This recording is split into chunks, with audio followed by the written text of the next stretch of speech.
সম্মানিত দর্শক এবং শ্রোতাবৃন্দ, আমি যশোরী আপনাদের সকলকে জানাই আসসালামু আলাইকুম রহমতুল্লাহ। পৃথিবীর ইতিহাস বলছে মানুষ যেমন হয় রাষ্ট্র তেমন হয়। মানুষের চরিত্র দ্বারাই রাষ্ট্র মূলত গড়ে ওঠে। আমি জার্মানে থাকি, এখানে ক্রাইম নেই বললেই চলে। রাত 1টা 2টো 3টে 4টে 5টা যখন ইচ্ছা আপনারা ঘোরেন, সমস্ত রাত ঘোরেন, কেউ আপনাকে জিজ্ঞাসা করবে না। এখানে কেউ যদি ক্রাইম করতে যেয়ে ধরা খায় তাহলে সেটি নিশ্চিত হলে তার ছেলে এবং ছেলের ছেলে এদেশে চাকরি পায় না। এই জন্য কেউ চায় না এখানে নিজে ক্রাইম করে তার বংশের সন্তানদের, নাতিপুতিদের চাকরি নষ্ট করে দিক।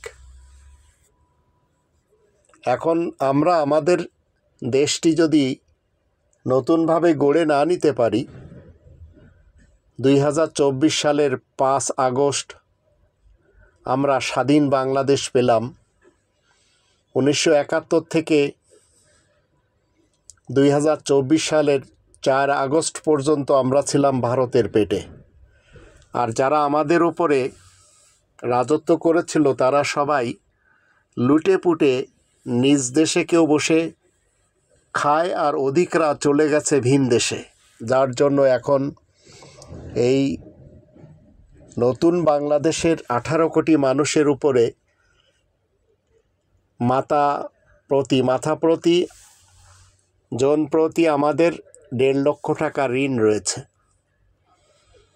আমি চলমান সরকারকে বলতে চাই, যারা অবৈধভাবে রিবাখোর হয়ে মাল দৌলত জমা করে রেখেছিল তাদেরকে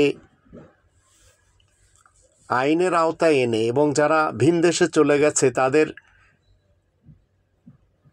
যত সম্পত্তি দেশে রয়েছে এগুলি দেশ আগে বাড়ানোর জন্য, দেশের ঋণ পরিশোধের জন্য অবশ্যই সরকারকে কবজায় নিতে হবে।